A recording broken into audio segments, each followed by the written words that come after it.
ഓം ശാന്തി. 8-10-2024 ഇന്നത്തെ മുരളിയുടെ main points. മധുരമായ കുട്ടികളെ, ബുദ്ധി റിഫൈൻ ആക്കണമെങ്കിൽ ഒരു ബാബയുടെ ഓർമ്മയിൽ ഇരിക്കൂ.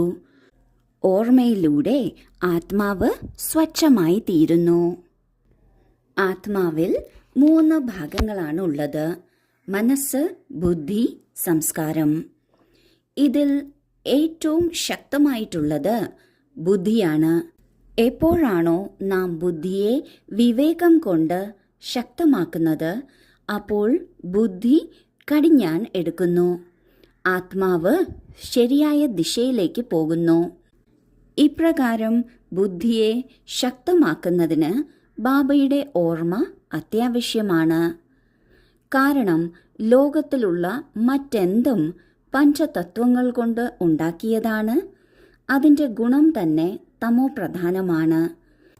മറ്റെന്തിനെ ഓർമ്മിക്കുന്നതും ആത്മാവിനെ തമോ പ്രധാനത്തിലേക്ക് കൊണ്ടുവരുന്നു. അതിനാൽ ഒരേ ഒരു ശുദ്ധമായ എവർ പവിത്രമായ ബാബയുടെ ഓർമ്മയിലിരിക്കുന്നതിലൂടെ ബുദ്ധി ഏറ്റവും ശക്തിശാലിയാകുന്നു. ഇങ്ങനെ റിഫൈൻ ആയിട്ടുള്ള ബുദ്ധിയിലൂടെ ആത്മാവും സ്വച്ഛമായി കൊണ്ടിരിക്കുന്നു. ചോദ്യം: വർത്തമാന സമയം മനുഷ്യൻ തൻ്റെ സമയവും ധനവും വേസ്റ്റ് ചെയ്യുന്നത് എങ്ങനെയാണ്? ഉത്തരം: ആരെങ്കിലും ശരീരം വിടുമ്പോൾ അവരുടെ പിന്നാലെ എത്ര ധനമാണ് ചിലവഴിക്കുന്നത്? ശരീരം വിട്ട് പോയിരിക്കുകയാണ്, അപ്പോൾ അതിന് ഒരു മൂല്യവും ഉണ്ടാകുന്നില്ല. ഇതിനാൽ അതിന് പിന്നാലെ എന്തെങ്കിലും ചെയ്യുക എന്നത് തൻ്റെ സമയവും ധനവും വേസ്റ്റ് ചെയ്യുക എന്നതാണ്. പല മൃഗങ്ങളുടെയും മൃതശരീരം ഉപയോഗത്തിൽ വരുന്നുണ്ട്. അത് ലെതർ ഉണ്ടാക്കുന്നതിനും മറ്റും ഉപയോഗിക്കുന്നു. എന്നാൽ മനുഷ്യന്റെ ശരീരം ഉപയോഗത്തിലൊന്നും വരുന്നില്ല എന്നു മാത്രമല്ല, ആ മൃതശരീരത്തിന് പിന്നാലെ ധാരാളം പണവും എനർജിയും വേസ്റ്റ് ചെയ്യുന്നു. മനുഷ്യന്റെ കാര്യത്തിൽ മാത്രമാണ് ഇങ്ങനെ സംഭവിക്കുന്നത്. ബാബ പറയുന്നു, മൃതശരീരത്തിന് പിന്നാലെ തൻ്റെ സമയവും ധനവും വേസ്റ്റ് ചെയ്യുന്നത് ശരിയല്ല. ആ ശരീരത്തിന് ഒരു മൂല്യവും ഉണ്ടായിരിക്കില്ല. കാരണം ആ ശരീരത്തിലിരുന്ന ആത്മാവിനാണ് മൂല്യമുള്ളത്. ആത്മാവായിരുന്നു ബുദ്ധിശാലി, ആത്മാവായിരുന്നു ശ്രേഷ്ഠൻ. ആ ആത്മാവ് ശരീരത്തിൽ നിന്ന് വിട്ടുപോകുമ്പോൾ ശരീരത്തിന് പിന്നെ മറ്റൊരു മൂല്യവും ഉണ്ടാകുന്നില്ല. അതിനാൽ അങ്ങനെയുള്ള മൃതശരീരത്തിൽ തൻ്റെ സമയവും ധനവും വേസ്റ്റ് ചെയ്യരുത്. ധാരണയ്ക്കുള്ള മുഖ്യസാരം: 1. വിശ്വചക്രവർത്തി പദവി നൽകുന്ന ബാബയ്ക്ക് വളരെ വളരെ ബഹുമാനം കൊടുക്കണം. ബാബയുടെ സേവനത്തിൽ തൻ്റെ ജീവിതം സഫലമാക്കണം. പഠിത്തത്തിൽ പൂർണ്ണ ശ്രദ്ധ കൊടുക്കണം. 2. ബാബയിൽ നിന്ന് ലഭിച്ച ജ്ഞാനത്തെക്കുറിച്ച് വിചാരസാഗര മന്ഥനം ചെയ്യണം. ഒരിക്കലും വിഘ്നരൂപമാകരുത്. ഡിസർവീസ് ചെയ്യരുത്.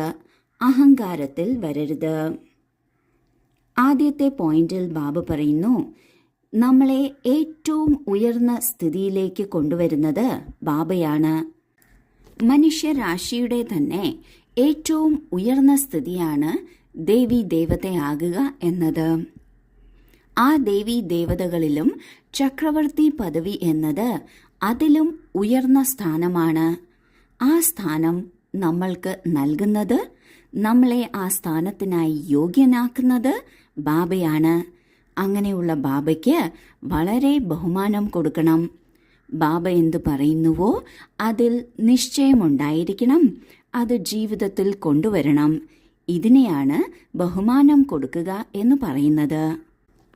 ഒപ്പത്തിനൊപ്പം ബാബയുടെ സേവനത്തിൽ തൻ്റെ ജീവിതം സഫലമാക്കണം. പഠിത്തത്തിലും പൂർണ്ണ ശ്രദ്ധ നൽകണം. രണ്ടാമത്തെ പോയിന്റിൽ ബാബ പറയുന്നു, ബാബയിൽ നിന്ന് എന്ത് ജ്ഞാനം ലഭിക്കുന്നുവോ അതിനെക്കുറിച്ച് വിചാരസാഗരം മന്ഥനം ചെയ്യണം. കാരണം ബാബ ബുദ്ധിശാലികളിലും ബുദ്ധിശാലിയാണ്.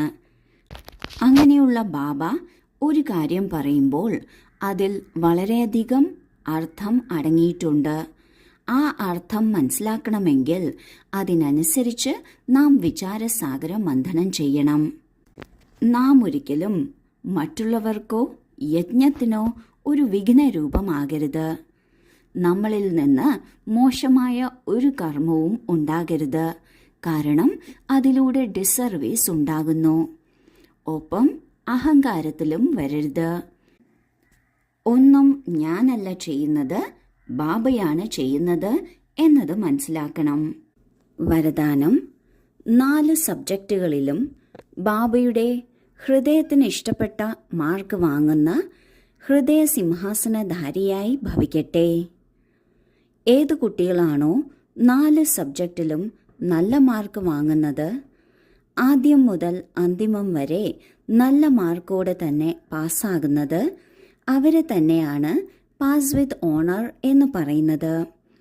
ഇടയ്ക്കിടെ മാർക്ക് കുറഞ്ഞു, പിന്നെ മേക്കപ്പ് ചെയ്തു, അങ്ങനെയല്ല. എന്നാൽ എല്ലാ വിഷയങ്ങളിലും ബാബയുടെ ഹൃദയത്തിന് ഇഷ്ടപ്പെട്ടത് തന്നെയാണ് ഹൃദയ സിംഹാസനസ്ഥർ ആകുന്നത്. ഒപ്പത്തിനൊപ്പം ബ്രാഹ്മണ ലോകത്തിലും സർവരുടെയും സ്നേഹിയും സർവരുടെയും സഹയോഗിയും സർവരുടെയും ബഹുമാനം പ്രാപ്തമാക്കുന്നവർ ഹൃദയ സിംഹാസനസ്ഥരിൽ നിന്നും രാജ്യസിംഹാസനസ്ഥർ ആകുന്നു. ആരാണോ സംഗമയുഗത്തിൽ നല്ല മാർക്ക് വാങ്ങുന്നത്, ഹൃദയ സിംഹാസനത്തിലിരിക്കുന്നത്, അവരാണ് ഭാവിയിൽ രാജ്യസിംഹാസനത്തിൽ ഇരിക്കുന്നത്. ഹൃദയ സിംഹാസനത്തിൽ ഇരിക്കുന്നതിന് ബാബ എന്താണോ ആഗ്രഹിക്കുന്നത്, എത്രയാണോ ആഗ്രഹിക്കുന്നത്, അത്രയും മാർക്ക് 4 വിഷയങ്ങളിലും വാങ്ങണം. എന്നാൽ ഇടയ്ക്കിടെ മാർക്ക് കുറഞ്ഞുപോയി, പിന്നെ മേക്കപ്പ് ചെയ്തു, അങ്ങനെയല്ല.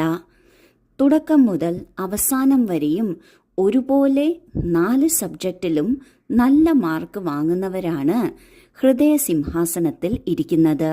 അവർ ബാബയുടെ മാത്രം ഹൃദയസിംഹാസനത്തിൽ ഇരിക്കുന്നവരല്ല, എന്നാൽ ബ്രാഹ്മണ പരിവാരത്തിലെയും ഹൃദയ സിംഹാസനത്തിൽ ഇരിക്കുന്നവരാണ്.